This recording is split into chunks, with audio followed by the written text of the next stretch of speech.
ಎಲ್ಲ ಜನರಿಗೂ ಕೂಡ ಸಮಾನವಾಗಿರ್ತಕ್ಕಂಥ ರೀತಿಯಲ್ಲಿ ಅವರ ಒಂದು ಬದುಕು ಹಸರು ಮಾಡ್ಲಿಕ್ಕೆ ಏನೆಲ್ಲ ಬೇಕೋ ಅದನ್ನು ಮಾಡ್ತಕ್ಕಂಥ ಅದನ್ನು ಮಾಡದೆ ಇವರು ರಾಜಕೀಯ ಉದ್ದೇಶ. ನನ್ನ ಆರೋಪ ಏನು ಅಂದ್ರೆ ಇವರು 11 ವರ್ಷಗಳ ಕಾಲ ಇಷ್ಟು ವರ್ಷ 11-12 ವರ್ಷಗಳ ಕಾಲ ಇವರು ಸುಮ್ಮನೆ ಇದ್ದುದೇ ಕಾರ್ಯ ಯೋಜನೆಯಲ್ಲಿ ಸರಿ ಇಲ್ಲ ಅನ್ನೋಂಗಿದ್ರೆ ಬಂದ್ ಕೂಡಲೇ ಬದಲಾಯಿಸಬೇಕಾಗಿತ್ತು. ಈಗ 11,000 ಕೋಟಿ ಮಿಸ್ಅಪ್ರೋಪ್ರಿಯೇಷನ್ ಆಗಿ ಉಳಿತಾ ಇದ್ದಾರೆ. ಮತ್ತೆ ಇವ್ರು ಯಾಕೆ ಮಾಡ್ಲಿಲ್ಲ? ಈಗ ಯಾಕೆ ಮಾಡಕೊಳ್ತಿದ್ದಾರೆ ಅಂದ್ರೆ ಈಗ ಅವರ ವೈಫಲ್ಯಗಳನ್ನ ಈಗ ಜನ ಅನ್ಕೊಂಡಿಲ್ಲ.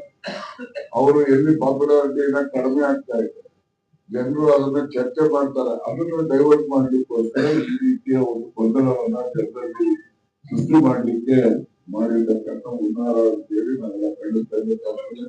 ಮತ್ತೆ ಈಗಾಗಲೇ ಡಾಕ್ಟರ್ ಪರಮೇಶ್ವರ್ ಅವರು ಪ್ರಸ್ತುತ ಪಡಿಸುವ ರೀತಿಯಲ್ಲಿ ಏನು ಮನರೇಗಾ ಕಾಯ್ದೆಯನ್ನು ಮುಂದುವರಿಸಬೇಕು.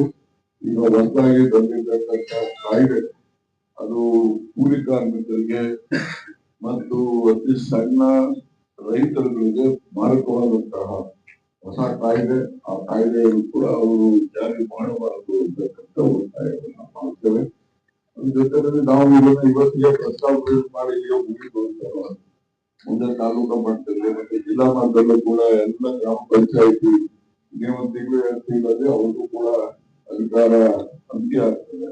ಅಷ್ಟು ಒಳಗಡೆನೆ ಒಂದು ಸಭೆಯನ್ನು ಕೂಡ ಜಿಲ್ಲಾ ಮಟ್ಟಗಳಲ್ಲಿ ಬರೀ ತುಮಕೂರು ಅಂತ ಇಡೀ ದೇಶದ ಎಲ್ಲ ಜಿಲ್ಲೆಗಳಲ್ಲೂ ಕೂಡ ಆ ರೀತಿಯ ಸಮಾವೇಶಗಳನ್ನ ಮಾಡೋದ್ರ ಮೂಲಕ ಚುನಾಯಿತ ಪ್ರತಿನಿಧಿಗಳ ಮೂಲಕ ನಾವು ಜನರಿಗೆ ಈ ಒಂದು ಹೊಸ ಕಾಯ್ದೆಯಲ್ಲಿರ್ತಕ್ಕಂಥ ಮಾರಕವಾದಂತಹ ಅಂಶಗಳನ್ನ ಮನವರಿಕೆ ಮಾಡತಕ್ಕಂಥ ಕೆಲಸ.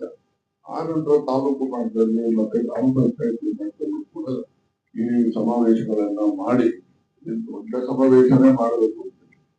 ಜನರಿಂದ ಜನರಿಗೆ ಇದರ ಆಗುಹೋಗುಗಳ ಬಗ್ಗೆ ಮನವರಿಕೆ ಮಾಡುವಂತಹ ನಿರಂತರವಾದಂತಹ ಕೆಲಸವನ್ನ ನಮ್ಮ ಪಕ್ಷ ಮಾಡಬೇಕು ಅಂತಕ್ಕಂಥದ್ದು ಈ ಸೂಚಿಯ ಸೂಚನೆಯನ್ನು ಕೂಡ ಇದೆ. ಅದರಲ್ಲಿ ನಾವೆಲ್ಲೂ ಕೂಡ ಕೆಲಸ ಕೂಡ ಮಾಡ್ತೇವೆ ಅವರ ಸೂಚನೆ ಇದೆ.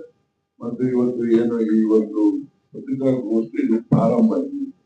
ನಿನ್ನೆ ಎಲ್ಲ ನಮ್ಮೊಮ್ಮೆ ಎಲ್ಲಾನು ಕೂಡ ಬೆಂಗಳೂರಲ್ಲಿ ಕೆಪಿಸಿಸಿ ಸಭೆಯಲ್ಲಿ ಕೂಡ ಕರೆದು ಅಲ್ಲಿ ಏನೆಲ್ಲ ಅಂಶಗಳಿದ್ದಾವೆ ಅಂತಕ್ಕಂಥದ್ದು ಕೂಡ ಮನವರಿಕೆ ಮಾಡಿದ್ದಾರೆ. ನಾವು ಕೂಡ ಈ ಮುಂದಕ್ಕೆ ಅದನ್ನ ಗ್ರಾಸ್ ರೂಟ್ ಲೆವೆಲ್ ತೆಗೆದುಕೊಂಡು ಹೋಗ್ಬೇಕು ಅಂತ. ಬರೀ ಪತ್ರಿಕೆಯಲ್ಲಿ ಅಡ್ವರ್ಟೈಸ್ಮೆಂಟ್ ಕೊಡೋದು, ಪ್ರಸ್ತಾಪ ಬರ್ಕೊಳ್ಳೋದು, ಟಿವಿ ಬಂದ್ಬಿಡೋದಲ್ಲ.